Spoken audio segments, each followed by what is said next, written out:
Baik, selamat malam. Senang bertemu kembali dengan Bapak Ibu, saudaraku, para pemirsa dari Amazing Ministry, yaitu acara cakap-cakap tentang Tuhan. Ya, puji Tuhan kalau kita sampai pada malam hari ini masih dipelihara, dilindungi oleh Tuhan, sehingga kita bisa menikmati waktu ini, bisa menikmati malam ini dalam keadaan baik, bahkan sangat baik. Lewat tema yang kita persiapkan pada malam hari ini, besar harapan kami kita akan diberkati, dikuatkan oleh Tuhan. Adapun tema kita pada malam hari ini adalah kelangsungan hidup di bumi atau kelangsungan hidup dalam kekekalan di akhirat. Ya, agak unik ya topiknya, tapi nggak apa-apa. Nah, Bapak Ibu saudaraku yang dikasihi oleh Tuhan Yesus Kristus, kita tahu bahwa pada mulanya Tuhanlah yang menempatkan manusia untuk hidup di muka bumi ini, ya, hingga ratusan tahun. Ya, hingga ratusan tahun usianya di zamannya baik Adam maupun di zamannya Metusala sampai 900-an tahun. Pertanda bahwa memang Tuhan menghendaki manusia itu hidup lama di bumi, kan begitu ya? Meskipun sesungguhnya Tuhan tidak merancang kita untuk hidup selamanya, tapi lama, kan begitu ya? Nah, itu sebabnya Tuhan terlebih dahulu menyediakan segala jenis kebutuhan manusia agar bisa melangsungkan hidupnya di muka bumi ini. Ya, sekali lagi, meskipun Bapak Ibu Saudara, Tuhan tidak merencanakan untuk kita selamanya di bumi yang sekarang ini, melainkan Tuhan menghendaki kita akan bersama-sama dengan Tuhan Allah, dengan Dia di bumi yang baru, ya, di Yerusalem baru, di langit yang baru. Demikian. Nah, Bapak Ibu Saudara yang dikasihi oleh Tuhan, namun dalam kenyataannya Bapak Ibu Saudara, meskipun Tuhan tidak merancang kita, tidak mendesain kita untuk hidup selama-lamanya di muka bumi yang sekarang ini, ternyata banyak orang yang hanya memikirkan supaya dapat bertahan hidup di bumi, ya, di bumi yang sekarang ini, kan begitu ya. Sampai-sampai menghabiskan seluruh waktu, tenaga, pikiran, usaha hanya untuk dapat melangsungkan kehidupan di bumi ini saja. Nah, Bapak Ibu Saudara, orang-orang yang sedemikian ini akan menempuh segala cara untuk mencapai apa yang diingini hatinya, ya, tidak ya memperdulikan, ya, tanpa memperdulikan apakah keinginan hatinya berkenan kepada Allah atau tidak. Orang-orang seperti itu akan melakukan kompromi dengan dengan nilai-nilai dunia, ya, nilai-nilai dunia ini, akan kompromi dengan tawaran-tawaran yang ditawarkan, ya, yang datangnya dari dunia ini, Bapak Ibu Saudara. Nah, orang-orang yang hanya ingin melangsungkan hidupnya di bumi saja, punya tabiat punya tabiat, ya, selain kompromi juga oportunis, begitu ya. Oportunis, kemudian juga pragmatis. Artinya oportunis, setiap kali ada kesempatan mendapatkan untung, itulah yang dikejarnya. Pragmatis artinya mana yang praktis, yang cepat-cepat bisa mendatangkan keuntungan, itu yang akan dipilihnya. Bahkan orang-orang yang hanya memikirkan kelangsungan hidup di bumi ini, Bapak Ibu Saudaraku, ini ada kecenderungan, ya, suka mencari muka manusia, begitu ya, dan bukan mencari wajah Tuhan, kan begitu. Nah, orang-orang seperti ini memiliki kekhawatiran, ya, ciri lain dari orang-orang yang hanya menginginkan kelangsungan hidup di bumi, punya kekhawatiran tingkat tinggi, ya. Khawatir akan makan, minum, pakaian, dan segala kebutuhan-kebutuhan badani lainnya, ya. Sebagaimana Tuhan Yesus mengingatkan di dalam Matius 6, ya. Matius 6 diingatkan oleh Tuhan Yesus tentang orang-orang yang hanya mengkhawatirkan kebutuhan-kebutuhan badani. Nah, Bapak Ibu Saudara, orang-orang seperti ini demi memenuhi kebutuhannya dan keinginan-keinginannya, ini bisa, ya, bisa bila perlu, kan begitu ya, bila perlu ya menggunakan Tuhan, ya. Kalau tidak bisa dikatakan memperalat Tuhan, ya, untuk demi memenuhi kebutuhan-kebutuhannya. Nah, itulah ciri-ciri dari orang yang hanya ingin kelangsungan hidup di bumi. Itu di satu sisi. Nah, di sisi lain, di pihak yang lain, ada juga orang-orang, termasuk orang Kristen, yang hanya memikirkan kelangsungan hidup di kekekalan, kan begitu ya. Sampai-sampai orang-orang seperti ini menjauhi hal-hal yang bersifat badani, seperti sebutlah misalnya barang-barang bagus, barang-barang mewah, makanan yang enak, kan begitu ya, serta menjauhi pencapaian-pencapaian hidup. Hingga mereka, orang-orang yang seperti ini, pergi ke tempat-tempat pertapaan, ya, demi tidak dicemari atau tercemar oleh matanya, telinganya, dan lain-lain, ya, agar terpisah dari dunia yang cemar ini, yang kita kenal dengan istilah askese. Jadi itu ada orang-orang seperti itu, ya, melakukan askese. Askese artinya latihan menyangkal badan, kan begitu ya. Askese kalau dalam bahasa Inggris itu exercise, latihan untuk mati raga. Ada orang-orang Kristen seperti itu di abad-abad ketiga, keempat. Namun tidak menutup kemungkinan ada juga orang Kristen hari-hari ini melakukan hal-hal yang mirip, Bapak Ibu Saudara. Jadi mereka ekstrim, begitu ya, mereka ekstrim dalam dalam mengutamakan kelangsungan hidup kekal nantinya.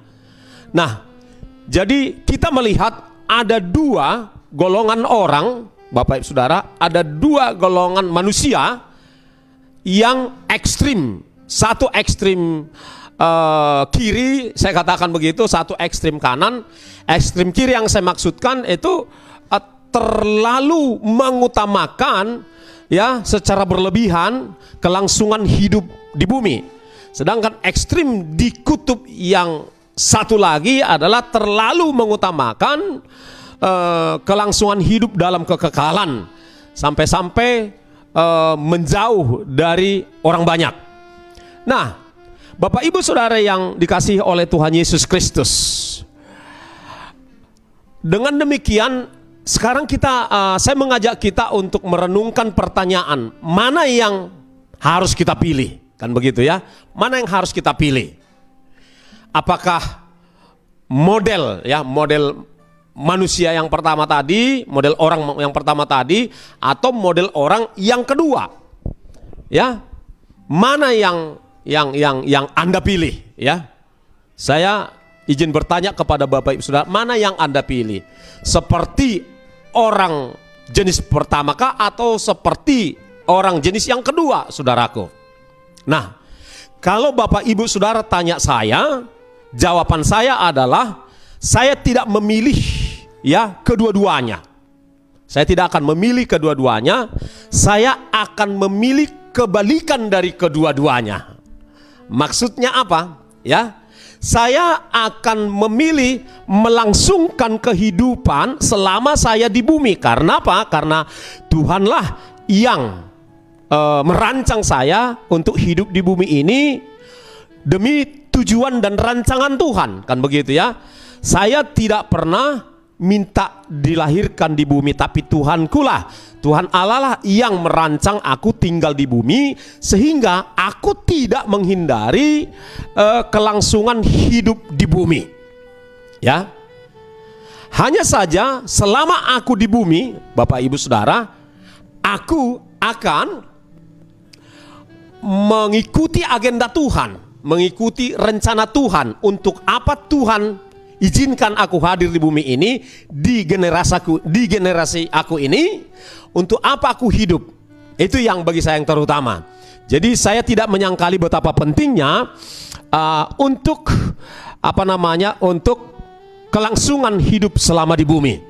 Kelangsungan hidup selama di bumi tentu itu berbicara tentang kebutuhan jasmani, tentang makan, minum, pakaian, dan kebutuhan yang lain. Saya tidak menyangkali itu, Bapak Ibu Saudara. Saya tidak dapat memungkiri itu. Hanya saja tujuan daripada hidup saya di bumi ini adalah mengikuti rancangan Tuhan, mengikuti agenda yang Tuhan telah rancangkan sebelum saya hadir di muka bumi ini. Supaya apa? Supaya saya tidak sia-sia. Ya, supaya saya tidak sia-sia hidup selama di bumi. Apabila saya sebaliknya, yaitu hanya hidup untuk diri sendiri dan hidup hanya untuk memenuhi keinginan-keinginan saya, agenda saya, maka itu adalah sebuah kesia-siaan. Nah, itu dia. Jadi saya tetap memilih untuk hidup saya berlangsung di bumi ini sampai tiba waktunya kelak Tuhan memanggil pulang. Nah, lalu juga saya memilih kelangsungan hidup kekal di sorga. Dua-duanya saya pilih. Dua-duanya saya pilih, saudara-saudara. Saya pun selama hidup di bumi memastikan bahwa keseluruhan hidup saya, waktu saya selama hidup di bumi itu tetap menomorsatukan, memprioritaskan kerajaan Allah. Karena demikianlah Tuhan merancang hidup ini. Tuhan melalui Yesus Kristus berkata di dalam Matius 6:33, ya, Matius 6 ayat 33 dikatakan, carilah dahulu kerajaan Allah dan kebenarannya. Kan begitu, saudaraku. Cari dahulu kerajaan Allah dan kebenarannya. Berarti kerajaan Allah dan firman-Nya lah yang harus saya letakkan di posisi pertama, di tempat yang utama, di tempat yang prioritas pertama, saudaraku. Lalu kemudian Tuhan Yesus berkata, maka semuanya itu, makan, minum, pakaian, dan juga kebutuhan-kebutuhan saya yang lain, bahkan keinginan saya yang lain, itu akan ditambahkan. Jadi demikian, saudara-saudara, settingan hidup yang didesain oleh Tuhan. Pertama, saya akan tetap dalam keseharian saya, dalam tiap kali saya harus membuat pilihan, saya harus tetap mengutamakan Tuhan, kerajaan Tuhan, dan firman Tuhan di atas segala-galanya. Baru urusan kelangsungan hidup di muka bumi ini. Demikian, saudara-saudara yang dikasihi oleh Tuhan. Jadi seperti itu, ya, seperti itu. Nah, selanjutnya saya ingin mengajak kita sekalian pada malam hari ini untuk mencoba melihat, ya, ciri-ciri lain, ya, dari orang-orang atau pribadi-pribadi yang hanya mengutamakan kelangsungan hidup di bumi. Yang pertama, orang-orang seperti itu fokusnya hanyalah soal-soal kebutuhan badani atau bios. Ya. Di dalam Matius 6 ayat 25 saya bacakan buat kita. Karena itu aku berkata kepadamu, ya, Matius 6:25, karena itu aku berkata kepadamu, janganlah khawatir akan hidupmu, akan apa yang hendak kamu makan atau minum, dan janganlah khawatir pula akan tubuhmu, akan apa yang hendak kamu pakai. Bukankah hidup itu lebih penting daripada makanan, dan tubuh itu lebih penting daripada pakaian? Kalau saya tidak salah Bapak Ibu Saudara, bahwa kata hidup di kalimat yang pertama itu adalah berbicara tentang lifetime selama di bumi. Kan begitu. Sedangkan kata hidup di dalam kalimat yang terakhir yang dikatakan, bukankah hidup itu, kata hidup di sini adalah berbicara tentang hidup zoe, hidup roh kita, hidup kekekalan kita. Nah, kembali kepada ciri-ciri orang yang hanya mengutamakan kelangsungan hidup bios, yaitu di kalimat yang pertama, dia hanya fokus, ya, pikirannya, hatinya, dia hanya didrive, ya, digerakkan, disetir oleh pemenuhan kebutuhan hidup badani atau bios, Bapak Ibu Saudara. Nah, itu yang pertama. Ciri yang berikutnya dari orang-orang yang hanya merindukan kelangsungan hidup di bumi, yaitu Roma 16 ayat yang ke-18. Roma 16 ayat yang ke-18 demikian.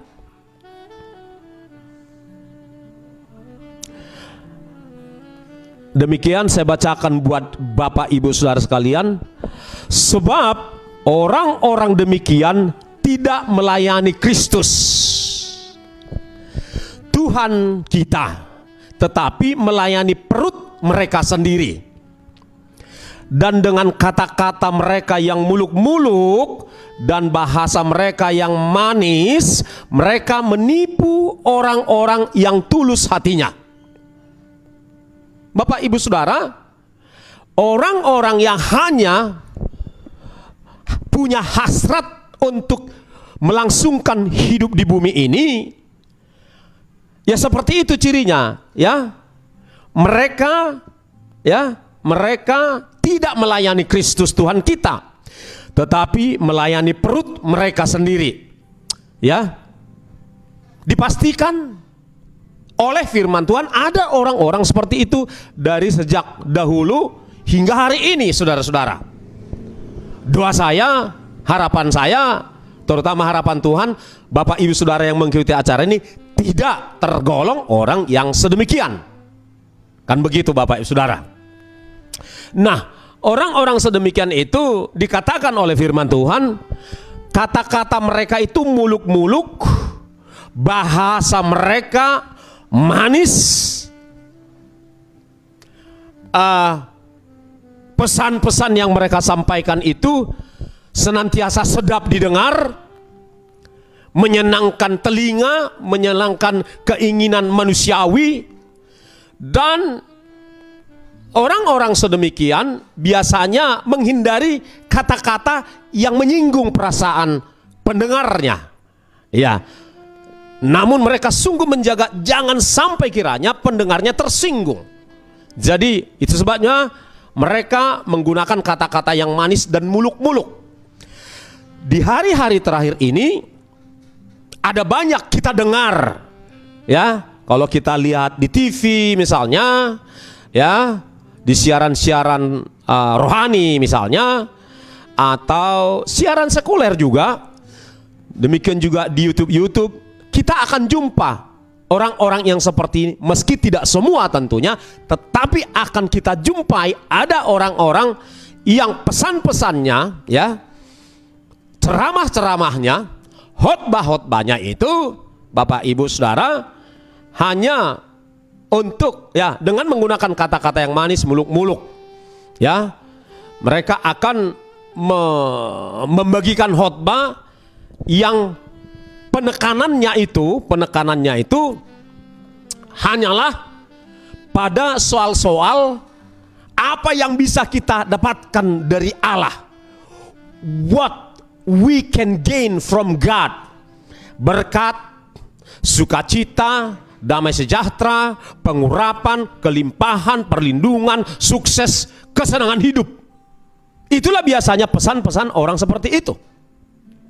Dan ada orang yang mengatakan, bukan saya, pengkhotbah seperti ini dipengaruhi oleh pola pikir orang-orang yang menganut Illuminati, kan begitu ya, dikatakan seperti itu ya, dipengaruhi oleh pola pikir Illuminati, karena memang Illuminati itu jelas-jelas adalah seteru salib, seteru firman Tuhan, kan begitu. Jadi mereka ini biasa menawarkan kesenangan, kan begitu, yang memang ujung-ujungnya menjerat. Nah, tidak menutup kemungkinan ya, orang percaya pun terpengaruh ya, terhipnotis dengan pesan-pesan seperti itu. Itulah sebabnya kita perlu melekat dengan Roh Kudus supaya kita bisa membedakan mana yang pure, mana yang genuine, murni dari Allah, mana yang bukan, yang hanya menggunakan kata-kata yang muluk-muluk dan yang manis, saudaraku. Selanjutnya ya, Filipi 3 ayat 19 berkata begini. Filipi 3 19. Oke. Saya bacakan buat kita, saudaraku. Kesudahan mereka ialah kebinasaan. Ya. Kesudahan mereka ialah kebinasaan. Ini lebih seru lagi kalimat berikutnya. Tuhan ya, Tuhan mereka ialah perut mereka. Wah, lebih tajam lagi. Kemuliaan mereka ialah aib mereka. Pikiran mereka semata-mata tertuju kepada perkara duniawi. Wow. Kalau Alkitab sudah bicara, itu sudah benar. Ada orangnya, ada peristiwanya, ada penggenapannya, saudaraku. Nah, di akhir zaman ini ya, kita lihat lebih jauh Bapak Ibu Saudara, di akhir zaman kita akan melihat lagi tanda-tanda orang-orang yang tidak memprioritaskan hidup zoe atau hidup kekal bersama dengan Tuhan. Kita lihat Lukas 17 ayat 26 hingga 28 ya. Lukas 17 ayat 26 hingga 28. Nah, saudara perhatikan baik-baik, di dalam Lukas 17 ini ada beberapa ciri ya, ada beberapa fenomena ya. Satu yaitu dikatakan, oke saya bacakan saja biar lebih biar lebih valid begitu ya. Ayat 26. Dan sama seperti terjadi pada zaman Nuh, demikian pula lah halnya kelak pada hari-hari anak manusia, hari-hari menjelang kedatangan Tuhan Yesus Kristus, yaitu hari ini dan hari esok, minggu depan, bulan depan, tahun yang ada di depan kita. Mereka makan dan minum. Artinya kecenderungan hatinya hanya untuk makan minum ya. Kecenderungan hatinya hanya untuk bagaimana supaya makan minum. Bukan berarti kita nggak makan minum, bukan. Tetapi kecenderungan hati orang ini adalah mengejar makan minum. Jadi apa namanya itu? Wisata kuliner ya. Itu yang terus dipikirkan. Di mana kafe yang baru buka, di mana tempat makan makanan A, B, C yang enak, yang beda ya, itu dikejar. Lalu itu yang diutamakan, dibanggakan, diposting, bagaimana supaya dia duluan memposting tempat-tempat makan yang enak, yang terkenal baru buka dan lain sebagainya. Ada kecenderungan orang seperti itu, jangan dipungkiri. Ada seperti itu, saudaraku. Ya kan? Mana tempat-tempat rekreasi, ya kan? Yang orang lain belum pernah atau grupnya belum pernah, dia akan duluan ke situ lalu posting, ya kan? Begitu saudara-saudara. Ada kecenderungan orang seperti itu di akhir zaman. Ya. Kami berharap tentunya Bapak Saudara tidak seperti itu, kan gitu ya. Lalu berikutnya masih di dalam Lukas 17 itu yaitu pikirannya kawin, ya. Dan dikawinkan, kan begitu. Kawin dan dikawinkan. Jadi ciri-ciri manusia akhir zaman itu kawin, dikawinkan. Ada juga orang Kristen jangan sampai telat kawin sebelum Tuhan Yesus datang, kan begitu kan? Takut tidak kawin. Tapi mungkin ada juga takut kawin. Maaf kalau ada yang takut kawin. Saudaraku. Tetapi itulah faktanya. Coba kita lihat hari-hari ini ya. Setelah sedikit ada kelonggaran dari pandemi ini, wow. Kembali laris itu tempat-tempat melangsungkan acara-acara pernikahan, gedung-gedung serbaguna dan seterusnya. Itu ciri. Jadi maksud Bapak nggak boleh menikah, bukan. Yang dimaksudkan di sini kecenderungan hati manusia di akhir zaman dikawinkan, ya. Lalu kemudian Bapak Ibu Saudara, di dalam ayat 26, demikian juga seperti yang terjadi di zaman Lot. Ya, ayat 28 maksud saya, ya. Mereka makan dan minum. Ini diulangi lagi nih. Kuliner aja pikirannya kan gitu ya. Mereka membeli dan menjual, ya kan. Yang nggak perlu dibeli pun dibeli. Oh, jangan coba, ya kan? Jangan coba Bapak Ibu Saudara. Ada siaran langsung live jualan. Wah, itu dia, maksud saya bukan di Indonesia, di Filipina, Singapura, ibu-ibunya nggak boleh dilihatnya, langsung dipilih. Aku pilih itu katanya. Iya Eda katanya. Meski sebenarnya banyak juga yang PHP gitu kan, pembeli harapan palsu, nggak jadi beli, nggak jadi bayar. Begitulah saudara-saudara. Jadi wah, beli jual. Kalau menjual karena memang demi kebutuhan hidup saja, ya wajar kan begitu ya. Tapi kalau sampai membeli hanya untuk supaya apa ya istilahnya itu, orang Toba bilang kepo. Ada itu nggak penting, tapi lapar mata. Lihat agak cantik, beli. Nah, itu ciri-ciri orang manusia akhir zaman, saudaraku. Keharapan kami Anda tidak seperti itu, kan begitu ya? Anda tidak seperti itu. Kalau Anda termasuk orang seperti itu, ya terserah. Mau berubah, puji Tuhan. Atau mau terus melangsungkan bakatnya, ya terserah gitu, saudaraku. Tapi firman Tuhan mengatakan demikian, ya, membeli menjual. Mereka menanam dan membangun, ya menanam modal, maksudnya investasi, ya kan. Ada orang itu sibuk investasi sana sini, coba gagal. Ya, ada saya mengetahui orang seperti itu, saudara-saudara. Salah investasi enggak juga, karena firman Tuhan mengajarkan di dalam Pengkhotbah 10 ayat 9 apa 10 ya, pokoknya salah satu, mengatakan apapun yang dijumpai oleh tanganmu untuk kerjakan sekuat tenaga. Jadi kita harus bekerja, yes, dan membangun. Nah, hari-hari ini kita melihat katanya krismon, katanya krisis, katanya ada kolaps ekonomi secara global.